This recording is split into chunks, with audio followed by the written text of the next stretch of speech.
Λοιπόν, τερματικό Α920 Pro της ePay, διασύνδεση μέσω middleware. Όταν ξεκινήσει το τερματικό μας, όταν το ανοίξουμε, πατάμε στην εφαρμογή ePay.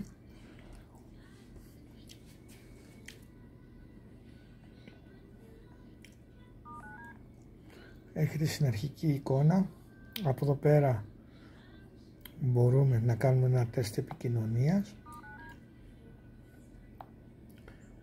Μπορούμε να συνδεθούμε το Wi-Fi πατώντας εδώ πέρα και μας δίνει τα Wi-Fi και να κάνουμε εκτύπωση παραμέτρων και κλείσιμο πακέτου μετά το Z. Δηλαδή το κλείσιμο του πακέτου το κάνουμε από εδώ. Τώρα δεν έχει συναλλαγές.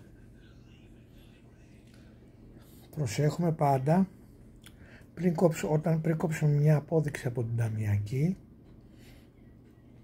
να κάνουμε σύνδεση, εφόσον έχουμε κάνει σύνδεση middleware, να πατάμε αυτό το κουμπάκι εδώ πέρα και να μας γράφει connected to middleware. Όσο είναι disable είναι ενεργό.